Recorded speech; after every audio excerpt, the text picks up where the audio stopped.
In Western music, he performs all over the world, all kinds of places, from Las Vegas showrooms to prison yards and churches, you name it, he will sing there. But this man in black, if you will, got his start on a small farm down in Arkansas with a family that raised him to read the Bible. And this morning, as part of our series, Saluting the Fathers of Famous People, it's my pleasure to talk with Johnny's father, whose name is Roy Cash. Ray Cash. Right. Well, did I just say Roy? You did. Well, thank you for straightening me out, Ray. Thank you. Good morning. How you doing? Good morning. Good. You don't live in Nashville? No, sir. I live about 20 miles northeast of Nashville at Hendersonville, Tennessee, the fastest growing little city in the state of Tennessee. We're proud of it. Let's hear it for Hendersonville this morning.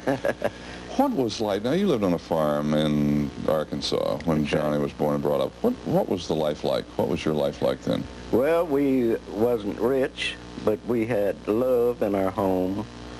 We never was hungry, let me say that. We always raised our food when we were on the farm, and we loved it. We made 23 cotton crops in South Arkansas, and we're proud to be from Arkansas, and now we're proud to be from the state of Tennessee. How did Johnny get interested in music? Do you remember? Or? Well, sir, we bought our first radio in 1936. It was a battery radio, you know, A and 2 Bs, I believe. You don't know anything about that, but I do. And Johnny was 4 years old at that time. Johnny was born in 1932. And I had to make him go to bed every night to keep his ear out of that radio. He'd sit up till midnight to listen to radio. And you knew he was doing it? Yes, sir. But I'd let him stay up and listen to it as long as I possibly could, because, you know, those batteries were finally wore out. And we were on a cotton farm, you know, and we didn't have much money to buy batteries with. But he was really interested in music when he was the age of 4 years. Did you, would he also read at night? I read in his biography where he would read at night as well by kerosene lamp. That's right. Is that true? We had kerosene lamps. We didn't have electricity at that time. Did you allow him to read at night as well? Or? Well, as long as, until I got real sleepy, I'd make him take the light out, you know, and go to bed. All right. I wouldn't let him read all night. What would he read? Well, anything to learn for education. Johnny was a very smart boy. And let me say one thing else while I'm talking about Johnny. Most teenagers will tell you a story once in a while. My wife and me never caught Johnny in a story. He did lots of things that he shouldn't. You mean fibs and lies? That's you're talking right, about. but he always told the truth. I'm proud to say that for Johnny. What did you try to instill in him and your other children? Well, we were Christian people. We had family prayer. We said grace at the table, and we read the Bible. We went to Sunday school and church on Sunday, and we tried to teach him that kind of a life. What was he like as a child? Was he fun? Did he? We see him now dressed in black and so forth. And he had a lot of fun about him. He loved to fish, and he loved to hunt when he was growing up, when he was old enough, and he loved music. And the main station he used to listen at back in those days was WJJD Chicago, and I believe it's still on the air, isn't it? And yes, I think it is, as a matter of fact, because it's country music at the time. I remember that very well. Western music. Johnny had problems with amphetamines and barbiturates. He was hooked on pills for a long time. Were you aware of that? And, yes, sir, and if so, you know, how did you feel about it?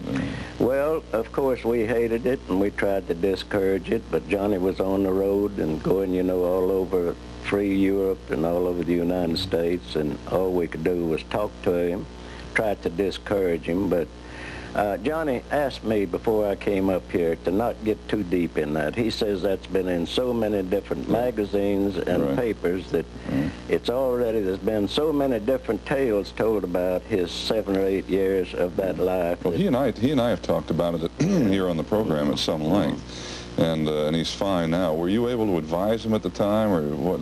How involved were you with him at the time? Well, I traveled with him quite a bit, and of course I talked to him, but when he'd get away from me, it wasn't anything I could do. you couldn't really have an effect on them. No, sir, we couldn't. Tell me about how many children do you have? We have 6 children, 3 sons and 3 daughters, which we are very proud of all of them. And of course, our daughter, Reba Hancock, is with us here in the studio today. Right, she is, and it was nice seeing her again because she and I appeared together in Nashville several years ago for a telethon down there. We're proud of our children. Our oldest son has been with Chrysler Corporation 25 years. He's an executive with Chrysler Corporation. He has his office in Memphis, Tennessee. What is it like for you? And now here you have worked very hard all your life, and you look at your 6 children and they've grown up and they get, what goes through your mind on a Father's Day week? And do they get in touch with you, and what kind of... Sure do. We get together and we enjoy our family. We really do. We get together very often. Are you working now? No, sir. I'm retired. I'm 82 years old. You're what? I am 82. I was born in 1897.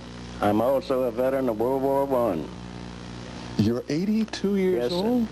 Why do you look so Well- terrific? Not that people 82 shouldn't look wonderful. Please don't misunderstand. Well, now I'm afraid you're just putting me on, but... I'm not putting you on. You look absolutely fabulous. What have you done to be so vibrant Well, and healthy? I worked hard till I was 65, and I take lots of exercise.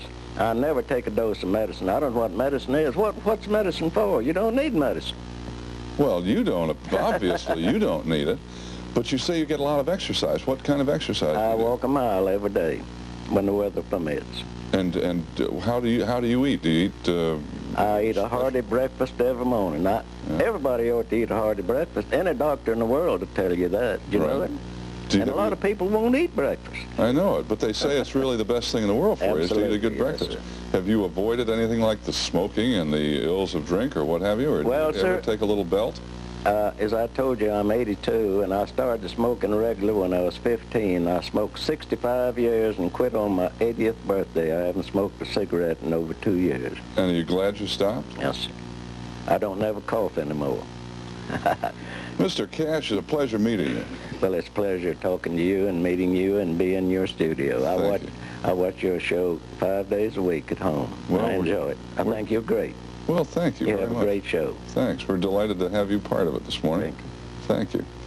We'll be back in just a few minutes. Tomorrow morning, right at this time, we'll be talking with former President Gerald Ford about his